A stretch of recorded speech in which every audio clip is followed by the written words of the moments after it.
Buenos días y bienvenidos a la visita virtual al Museo Aeronáutico de los Alcázares. Os invito a acompañarnos en esta actividad fruto de esta pandemia que vivimos. Así que, adelante.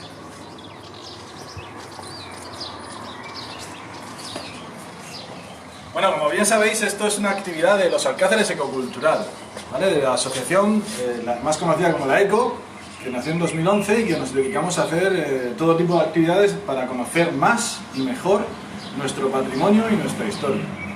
Esto es una idea de Isabel Sarmiento, una de nuestras socias, y bueno, pues nos pareció muy original y hemos decidido realizar esta visita para conmemorar el Día Internacional de los Museos, que fue el pasado lunes. Espero que os guste. Vamos a hacer un recorrido cronológico por la historia de este museo, que es uno de los más singulares de la región de Murcia. ¿Por qué? Porque es un museo aeronáutico. Tiene una temática muy concreta.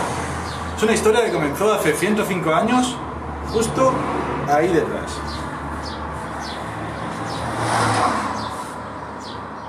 Eso que estáis viendo es parte de la base aérea de los Alcázares, que se construyó en 1915.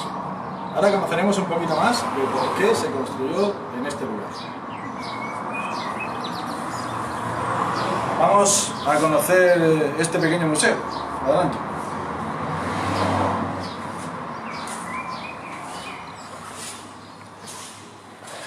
Esta visita está pensada para ser entretenida, amena, que aprendamos un poquito, pero sobre todo que nos quedemos con ganas de visitar el museo de verdad, que muy pronto se podrá hacer.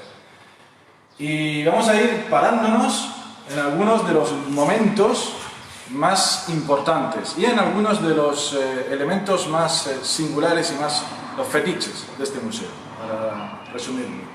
Por ejemplo, en este panel encontramos los inicios, los orígenes de la hidroaviación. ¿Por qué hidroaviación? Porque la base de los Alcázares nació como base de hidroaviones, también como base de aviones terrestres. Nació con esa dualidad. ¿Por qué en los Alcázares? Preguntará alguien. ¿Por qué hidroaviones en los Alcázares? Pues si no se conoce el Mar Menor, a lo mejor es un poquito complicado, pero si se conoce algo del Mar Menor, se sabe que es un mar privado. Es un mar con unas condiciones climáticas y atmosféricas muy particulares. Eso lo hacía especialmente idóneo para acoger la primera base de hidros. Aquí tenéis una foto del municipio, bueno, del pueblo de los Alcázares, en torno al momento del nacimiento de la base. Es una foto muy bonita, se ven parte de esos balnearios ya desaparecidos, tristemente desaparecidos. Tenéis que pensar que en 1915 la aviación tenía muy poco tiempo. El primer vuelo de los hermanos Wright fue en 1903. Las primeras patentes son de 1906. El primer hidroavión de 1910-1911. Así que estamos hablando de los albores de la aviación, por supuesto española, pero también europea y mundial. Aquí veis algunas fotos de los primeros hangares que se levantaron. Aquí veis al personaje que eligió este lugar como sede de esa primera base de hidroaviones de España, el coronel Pedro Vives y Vich, un pionero de la aviación española, un personaje muy interesante y muy peculiar. Vamos a dar pinceladas de muchas personas que pasaron por aquí, que tuvieron vínculos con la base, y todos ellos tienen en común que son personajes singulares. Fijaos cómo eran esos primeros aviones que llegaron aquí. Este me parece que es un Avro. Fijaos que endebles parecen. Los primeros que llegaron fueron Curtiss. Tenéis que pensar que estamos en plena Primera Guerra Mundial, la industria aeronáutica europea no está por vender armamento, ni aviación, ni aviones. Entonces el ejército español envía a Emilio Herrera y Juan Viniegra, si no me recuerdo mal, a comprar Curtiss a Estados Unidos. Esta es una foto de uno de esos primeros Curtiss JN2S que volaron en los Alcázares. Esa en concreto es de 1916.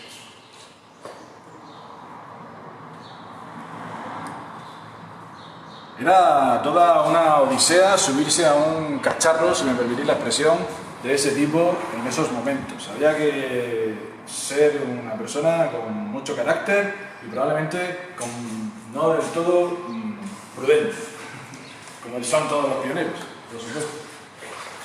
Bueno, pues si me seguís, estamos entrando a una de las salas del museo. El museo es bastante pequeño, pero coqueto. ¿Vale? Aquí tenéis algunos elementos, cámaras fotográficas, por ejemplo, documentación de la época.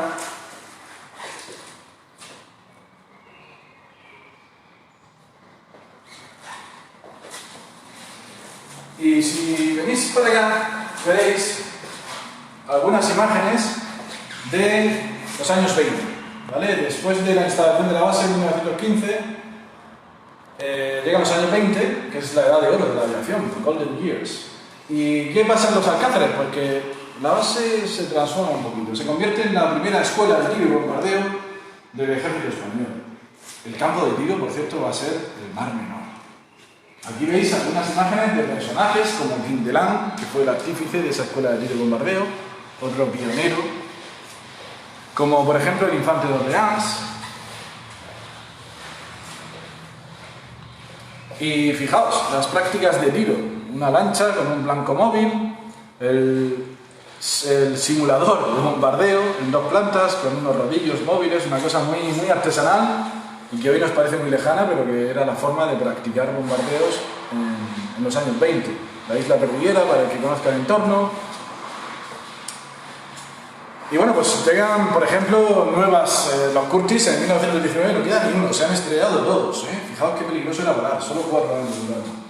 Y llegan nuevos aparatos, pues llegan los Saboya, llegan los Machi, llegan los Bristol, y también llega un hidroavión que es probablemente el más famoso de esta época, que es el modelo, o el hidroavión Dornier-Ball, fabricante Dornier, modelo Ball.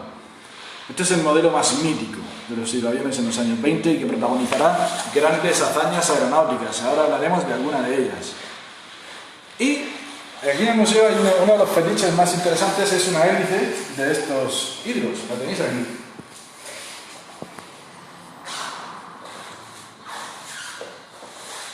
Y Pedro nos va a contar, Pedro es el... Bueno, no nos hemos presentado, Pedro, por cierto.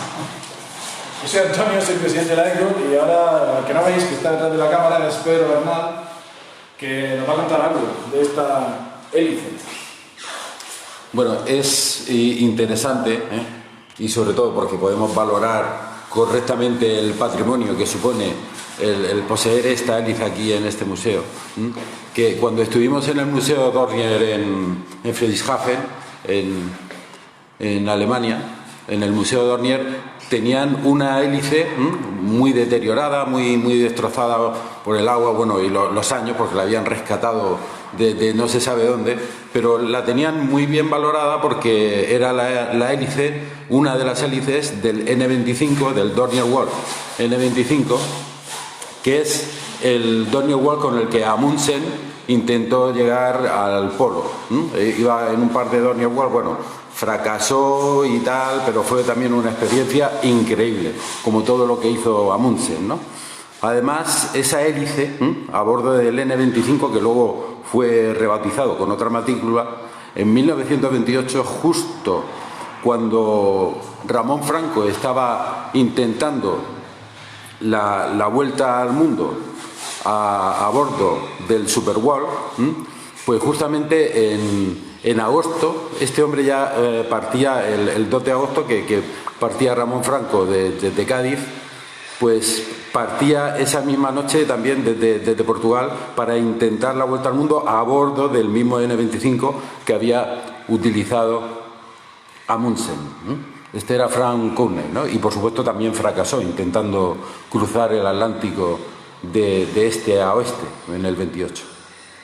Mucho fracaso, en el cruce del Atlántico. Y algún éxito. Vamos a continuar con los años 20, con otro de los paneles que tiene este museo, con imágenes y con información, nos habla de los grandes vuelos, ¿vale? Los grandes vuelos que pasaron por o tuvieron vinculación con los Alcázares, con la base aérea de los Alcázares. Pues hay grandes vuelos como las Crocieras italianas, que son una maravilla, que son más de 60 hidroaviones, Savoia Marchetti, amerizando en el Mar Menor. Una estampa que tuvo que ser espectacular. También franceses como la Crociera, la Cruzada Negra, pero también algunos españoles, entre comillas, lo de que algunos pasaron por ahí. Porque esto que veis aquí, por ejemplo, es el Plus Ultra. Es el famoso hidroavión que estaba destinado a los Alcázares y con el que Ramón Franco, Rada, Durán y Ruiz de Alda van a cruzar el Océano Atlántico desde Palos, en Huelva, a Buenos Aires, en Argentina. Aquí lo veis aparcado, si me permitís la expresión, junto a un Alcione, a un Savoia Marchetti italiano del Marqués de Casagrande, que también estaba preparando ese salto del Océano Atlántico por el sur. Qué bonito el italiano, ¿eh? Qué diseño más chulo. Pero ¿quién llegó? Llegó el alemán. El diseño no era tan bonito, pero la tecnología era mucho más fiable. Y los huevos españoles, como decía el chiste. Bueno, pues aquí en este panel tenéis un poco de todo. Tenéis el Numancia, que es otro gran intento de vuelta al mundo en el avión que fracasó. Y abajo tenéis algunas imágenes del vuelo más vinculado a los Alcázares, del gran raid vinculado especialmente a los Alcázares, que es el vuelo Los Alcázares-Nueva York. Tenéis que pensar que los Alcázares era un municipio muy pequeño, que tenía una base aérea muy importante, pero cuya relevancia política, social y económica era escasa. Entonces este vuelo Los Alcázares-Nueva York pues siempre llama mucho la atención, ¿no? Por el contraste entre el origen y el final del vuelo. Y a nosotros pues nos encanta, nos ayuda a divulgar patrimonio, historia y demás, y por ello hemos recuperado en la asociación, en la ECO, hemos reeditado con notas a pie de página el Águilas y Garras, el libro que escribió Ramón Franco Bahamonde, por si alguien se lo pregunta, sí, Bahamonde, contando un poco todo lo que rodeó, según su versión, este vuelo de los Alcázares en Nueva York. ¿Vale? Y os recomendamos que si os apetece conocer más de esta maravillosa historia, pues os hagáis con él. ¿Vale? Tiene un precio de 12 euros, pero es sin ánimo de lucro. Todo lo que se recauda con este libro es para seguir reeditándolo y regalándolo a colaboradores de la ECO, bibliotecas, centros educativos, etc. Y Pedro, no sé toda la cosa, pero ahora mismo no puede. Así que vamos a tomar un poquito de fresco, si os parece, y nos vamos a salir al patio del museo para que veáis el edificio, porque hemos hablado mucho de historia, pero no hemos hablado del edificio. Y este edificio es una maravilla. Venid por allá.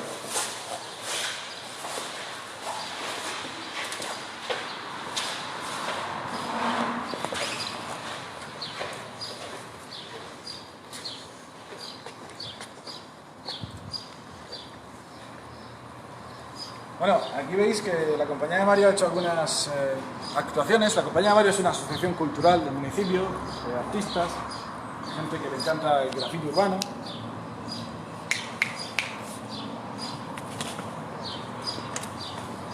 Y bueno, ahí tenéis a Roberto White Santiago, el primer oficial español que voló con un Curtiss, oficialmente, valga la redundancia, hay polémica con ese tema, sobre qué fecha fue la del primer vuelo, si cuenta que fuera un vuelo de práctica, si no cuenta.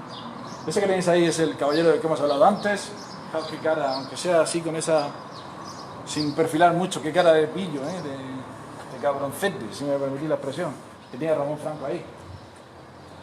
Ahí veis un Curtiss dibujado en una de esas rampas de los inicios de la base aérea. Y si giramos un poquito a la derecha, vamos a ver una foto muy bonita de Polikarpov I-16, que hacen aviones soviéticos. Esta es una foto en el Karmolí, que el Karmolí es un aeródromo que es fruto de la ampliación de los Alcázares. Para quien conozca la zona, está en dirección Cartagena, pertenece ya al municipio de Cartagena, y para quien no, pues está a unos 3, 4, 5 kilómetros de la base aérea de los Alcázares. De hecho, están pegados en algunas de sus partes. Ese que veis ahí es el coronel Vives, que hemos mencionado antes, que eligió los Alcázares para esa primera base de hidroaviones. Y este de aquí es Su Alteza Real, no sé si tenía el tratamiento de Su Alteza Real, pero bueno, era primo de Alfonso XIII, es el infante don Alfonso de Orleans, que también estuvo muy vinculado a la base aérea de los Alcázares, de hecho fue hasta jefe de la misma. Y ahora vamos a enfocar el edificio, ¿vale? ¿Por qué? Porque este edificio fue levantado en los años 30 y tiene una historia muy chula. Fue levantado según planos del oficial, no recuerdo si era capitán en ese momento, Luis Melendrera Sierra, y es un estilo art deco muy propio de la época. Y cómo se gestó este edificio es muy interesante, porque estaba fuera de los terrenos de la base aérea, pero a petición de Burguete, el comandante Ricardo Burguete, fue levantado como casa del transeúnte, ¿vale? ¿Y qué es una casa del transeúnte en aquella época? Pues estamos en los años 30 y los problemas sociales y de desempleo y demás son tremendos en la zona. Hay un montonazo de obreros en paro, jornaleros que van buscándose la vida, que van transitando hacia las minas de la Unión, desde las minas de la Unión. Y bueno, pues se crea este edificio para dar comida y alojamiento a esos obreros en paro. Es una obra social, promovida por el comandante de la base aérea, con planos de un oficial de la base aérea, y que nos da una idea de esa preocupación que tenían los mandos militares de la base aérea de los Alcázares, como Burguete, como Melendreras, que los hemos mencionado, o como el comandante Ortiz, un personaje interesantísimo del que ahora hablaremos un poquito más. Fijaos las líneas,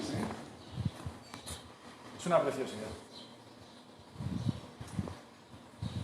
Como dato así, entre comillas, anecdótico, después de la Guerra Civil cambió su uso, como tantas cosas, y pasó a ser primero residencia de un oficial y después casa del cura, en un cambio que quizás se puede vincular al cambio político y social que hubo en España después de la Guerra Civil. Vamos para adentro, que hace mucho calor.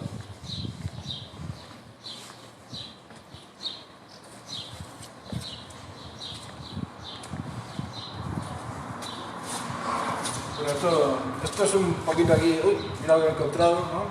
Ya sabéis que el Mar Menor necesita toda la ayuda posible porque tiene algún que otro problemilla medioambiental y se nos ha colado. Bueno, volvemos dentro y pasamos a la siguiente etapa cronológica de la base aérea y probablemente la culminación. ¿Por qué? Porque va a ser muy intenso el periodo de la Guerra Civil en los Alcázares. Aquí tenéis alguna información y algunas imágenes, pues, por ejemplo, de esos aviones soviéticos que ya hemos mencionado, el Polikarpov I-15 o Chato, el I-16 o Mosca, el Katyushka SB-2. Pensad que en el Karmolí, del que hemos hablado, estaba la escuela de alta velocidad que utilizaba ese tipo de aviones, que eran los más rápidos de su momento, en el 36, y que tuvieron un papel importantísimo en la Guerra Civil Española. Como curiosidad, en los Alcázares tenemos incluso alcazareños que pilotaron este tipo de aviones. Por ejemplo, Miguel Galindo Saura fue piloto de Polikarpov I-15 de Chato. Se formó en Francia y estuvo combatiendo en la Guerra Civil a los mandos del I-15. O Salvador Ruiz Fajardo, que no llegó a combatir en la Guerra Civil porque tuvo una vida increíble. Se formó como piloto en la Unión Soviética, se formó como piloto creemos en los dos modelos, el I-15 y el I-16, y bueno, y terminó muriendo en la Segunda Guerra Mundial luchando contra los alemanes en el Cáucaso. Hay más alcazareños con historias zarandeadas por la Guerra Civil y por la Segunda Guerra Mundial, pero en particular estos dos pues, son historias de vida increíbles que han sido investigadas por ejemplo, por familiares suyos, como el hijo de Miguel Galindo o como el sobrino de Salvador Ruiz Fajardo. Os he dicho antes que os iba a hablar del comandante Ortiz, porque antes os hemos recomendado un libro y ahora otro. Mi nombre es Ana, esta es novela. Es una novela de una escritora murciana que cuenta un poquito la vida de su abuela. Su abuela se llamaba Ana, evidentemente, y la autora María José Sevilla. Es una novela muy buena, que en teoría aborda temas poco relacionados con este lugar que estamos pisando aquí ahora, pero resulta que su abuela y su marido y sus cuñados y demás tuvieron una vida bastante interesante y durante la Guerra Civil estuvieron aquí, en los Alcázares, y tuvieron mucha relación con el comandante Ortiz. O digamos que su vida tuvieron mucho que deberle a Juan Ortiz Muñoz. Os la recomiendo, si queréis conocer un poquito más de los Alcázares y de la Guerra Civil. Mi nombre es Ana y María José Sevilla. Y bueno, podríamos contar muchísimas cosas más, pero muchísimas. Aquí veis los efectos de los bombardeos durante la Guerra Civil. Hubo bombardeos sobre Cartagena, el más famoso el de las 4 horas, pero también hubo bombardeos sobre los Alcázares y San Javier.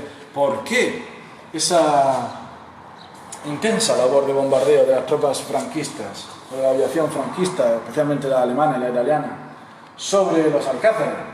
Pues básicamente porque era un lugar de recepción del material soviético, desde Cartagena. A Cartagena llegaba en barco parte de ese material, se montaba en los alcázares, se formaban pilotos en los alcázares y en la ribera, y evidentemente eso lo convertía en un objetivo militar del primer orden. De ahí los bombardeos, tanto aquí en los alcázares como en la base vecina de San Javier. A lo mejor alguien se pregunta, oye, ¿y los alcázares y San Javier, ya que ha salido el tema, qué relación tienen? Porque la importante es la de San Javier, ¿no? No. De hecho, hasta el año 29, 30, 31, San Javier no está operativa, no existe la base de San Javier. Existe el proyecto desde el principio de los años 20. O sea, que el origen de la aviación y el origen de la Academia General del Aire es la base aérea de los Alcázares, que era de la aeronáutica militar, del ejército de tierra, porque no existía el ejército de aire. En los años 20 a la Marina le gusta tanto la base aérea de los Alcázares que decide crear una muy cerca, a 6 kilómetros, y nace la base aérea de San Javier. ¿Qué ocurre? Que a día de hoy, evidentemente, la sede principal de la Academia General del Aire es San Javier. Y todo el mundo conoce San Javier, pero quizás se nos olvida que el origen de la aviación está aquí.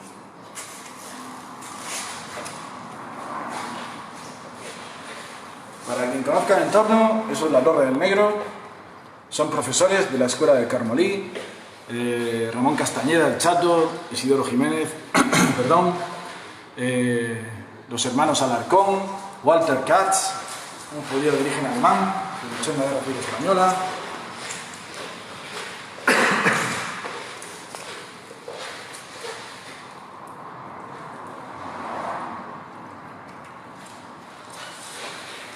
Podríamos contaros, por ejemplo, la relación de los alcázares con un incidente, el famoso del Deutschland, que casi, entre comillas, provoca la Segunda Guerra Mundial. Pero eso os invitamos a que vengáis a alguna de las actividades de la ECO y os lo contamos, porque aquí en el museo el incidente del Deutschland no está. Así que seguidnos en redes sociales y veréis que haremos muchas cosas que podréis disfrutar.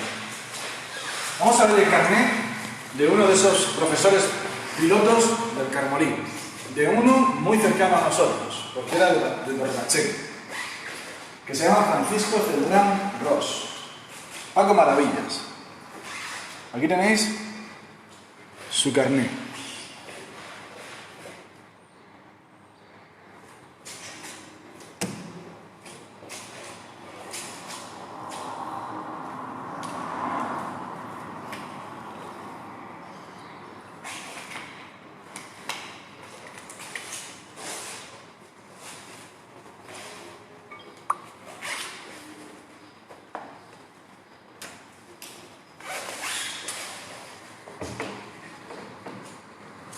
Ahí veis la alta tecnología del casco de vuelo de invierno, 1946. Alta tecnología de la época. Bueno, aunque siendo posguerra, sería solamente reutilizado. Venís para acá y nos vamos a los años finales de la base aérea de los Alcázares. Después de la guerra civil, de hecho el panel se llama Tras la guerra, la búsqueda de utilidad. Tras la guerra civil, muy poco después se crea la Academia General del Aire, en el 39 se crea el Ejército del Aire, ya unificando todas las distintas partes, porque no existía como tal la tercera arma, existía la Marina y existía el Ejército de Tierra. Y bueno, pues entonces, ¿en qué función, en qué situación queda la base aérea de los Alcázares? Pues queda, se mantiene la actividad aeronáutica hasta 1951, por ejemplo, con esta tecnología alemana fruto de la ayuda de Hitler a Franco durante la Guerra Civil, esto es Heinkel 114, y en 1951 ya la base aérea de los Alcázares deja de tener esa función claramente de vuelo, básicamente. Eso ya se desplaza totalmente a San Javier, aunque se siga utilizando como de manera auxiliar, por ejemplo, el Carmolí.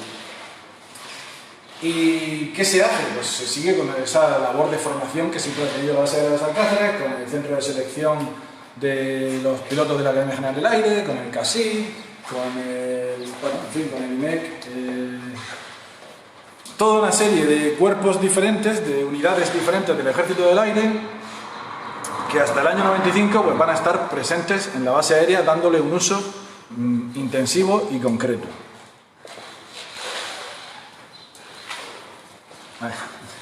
Aquí tenéis unas fotos ya en color. Los melones. Ahí tenéis unas fotos en color de la base aérea. Fijaos qué bonitos esos hangares, ¿eh? Aquí estos son los hangares para el que conozca la historia donde se cambiaron las matrículas del Dornier 1516. Los primeros hangares de Dornier que se construyeron, para los primeros Dornier que se construyeron en el mundo, que llegaron aquí a los Alcázares. Bueno, pues estos fueron derribados en 2014 porque no tenían valor histórico. Tenemos un problemita, aparte del coronavirus, la conservación del patrimonio y poner en valor todo este tipo de historia que tenemos, pues es complicado. Esta es una foto muy bonita.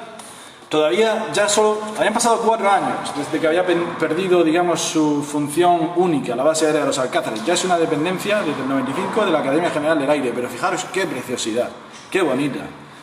Esto no es culpa del coronavirus, el cambio que ha pegado, sino sobre todo del picudo rojo, que se ha cargado casi todas las palmeras, y el hecho de que cuando algo no se usa, pues todos sabemos lo que le ocurre. Y la base aérea de los Alcázares tiene algunos edificios que desde hace 25 años apenas se usan. Bueno, pues en la ECO nos dedicamos a intentar concienciar y a dar a conocer este patrimonio para que tenga futuro, porque creemos que tiene un gran potencial, tanto esta historia como el lugar del que surgió toda esta historia. Y para terminar, espero que os haya gustado y, como os he dicho al principio, espero que os hayáis quedado con ganas de saber más, ¿vale? Y por eso os invitamos a visitar el museo, por supuesto, pero también os invitamos a venir a alguna de las actividades de la ECO, ya sea en forma de charla, ya sea en forma de visita guiada. Son todas gratuitas porque todos somos voluntarios.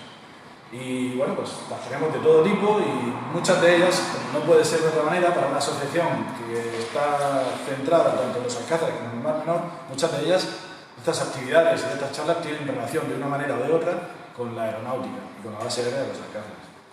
Y os comento lo que os decía antes, si queréis seguirnos, por supuesto, ya conocéis la página de Facebook, evidentemente, pero nos podéis seguir en Instagram, en Twitter, podéis haceros socios por 20 euros al año.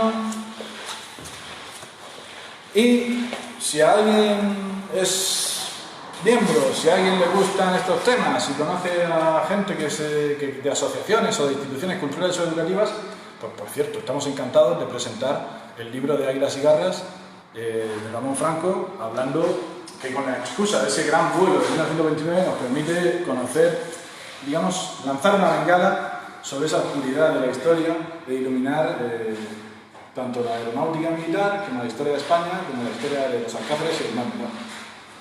Y nada más, espero que os haya gustado. Lo vamos a dejar aquí y os invito a eso, a seguir a la ECO y a venir a alguna de nuestras actividades que os van a gustar. Si esto os ha gustado, lo otro os gustará más, porque siempre es mejor en real que en virtual. Nada más, pues un saludo y hasta la próxima.